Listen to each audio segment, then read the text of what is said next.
Hey, welcome back to the Pastor's Connection, where we connect every week and get some encouragement from God's Word.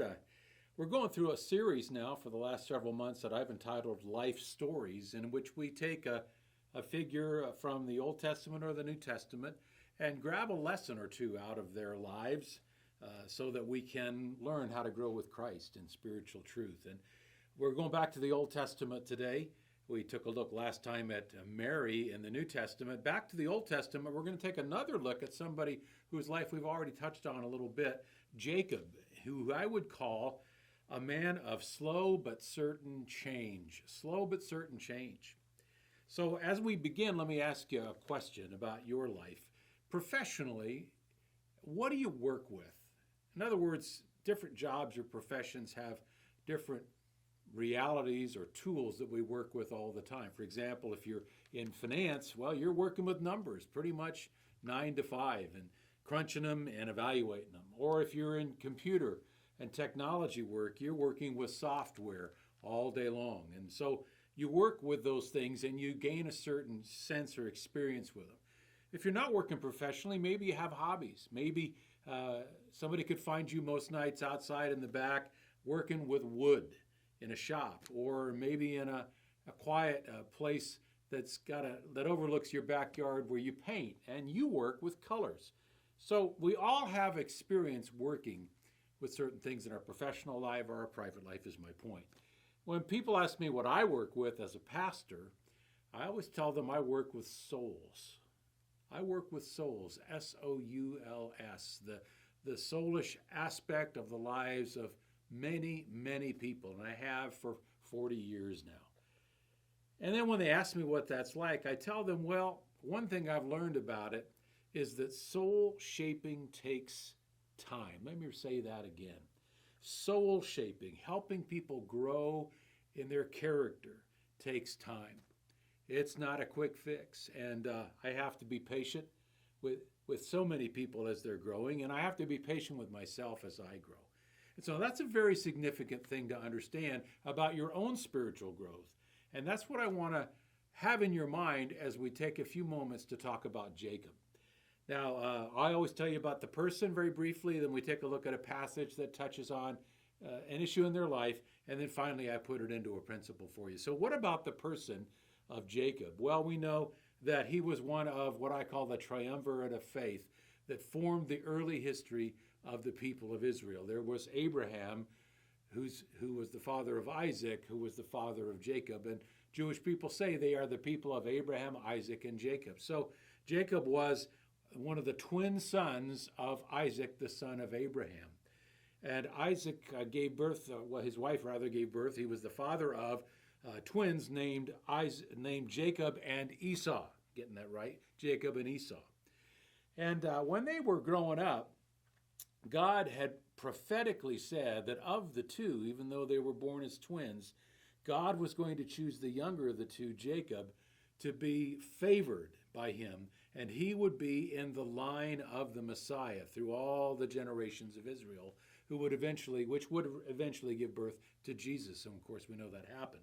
So it's a great honor given to Jacob by God, not because of anything Jacob had done, but just because of the will of God. Well, Jacob had a life of promise, therefore, and God had a plan for his life. But Jacob, in his early years, for decades in fact, didn't live as somebody who trusted God. He lived as somebody who trusted only in himself. And in fact, he was given a name at birth, Jacob, which in Hebrew meant heel grabber. Because even as he was born, he was grasping at the heel of his twin brother to try and pull him back so Jacob could have first place. And Jacob grew up as a heel grabber, always wanting to take the place of somebody else, always wanting to be first in line, first in privilege, to manipulate things so that he could always have the advantage. It meant that he grew up with a corrupt character. He was always grabbing for the advantage and putting other people at disadvantage. We know that the Bible tells us that he conned Esau, his older brother, out of Esau's birthright. And then later on, he lied to his own father, Isaac, to deceive him so that he would receive the inheritance that actually God had promised, but Jacob couldn't simply wait and trust God. He had to grab it and manipulate it for himself. So he grew up and lived for decades as a self-serving man. He was not only self-serving, he was self-dependent. He lived without faith in God. He lived a maneuvering life so that he could have the advantage. He lived like a non-believer for years. And yet, that happened until God gave Jacob a taste of the consequences of that. And by the way, that's a blessing that God has built into sin and disobedience. It always has a consequence, and consequences have a barb in them, a hook in them, and they eventually catch up with us and they get our attention. And they're a loving thing put by God in our sin to help us realize we don't want to keep doing this. We need to face the consequences of what we're doing and turn and learn to live by faith in God. Well, when did Jacob face his consequences? Well, he faced it in Esau, whom I just misspoke about. Esau, his older brother, had lived for years in anger against Jacob, rightly so, for what Jacob had stolen from him. And the time came when God arranged for Esau's path to cross the path of Jacob again, and Jacob was filled with fear. He didn't want to face his brother Esau. He knew he deserved to be punished by his brother Esau, maybe even eliminated for what he had taken. Well, Jacob couldn't avoid facing Esau as he returned to his homeland. And the night before Jacob was going to face Esau and face Esau's possible wrath against him, Jacob finally softened and began to turn to God. That brings us to the passage that we'll talk about. It's in Genesis chapter 32. It's the point where Jacob finally realizes he's outrun the consequence. He's finished outrunning consequences, rather, and he now needs to turn to God. He's afraid of consequences. The night before he faces Esau, Jacob turns to God, and God meets him in a rather unique way. God takes on human form, Bible teachers believe, and Jacob wrestles with him alone in Genesis 32. And as they're wrestling, they wrestle all the way till daybreak. And at daybreak, it says in Genesis 32, verse 26, then God in this human form says, "Let me go," to Jacob, "for the day has broken." But Jacob said, "I will not let you go unless you bless me." Now, what is Jacob saying? He's saying, listen, I finally realized I need you, Lord. And I'm facing a terrible consequence this morning. And I need your blessing. I need you to come over my life. I need your protection. I need whatever you have for me. What God says to him next is very significant. And God said to him, "What is your name?" And he forced Jacob to admit, my name is heel grabber. My name is supplanter. My name is advantage taker. It was a shameful confession of his own life's sin, wasn't it?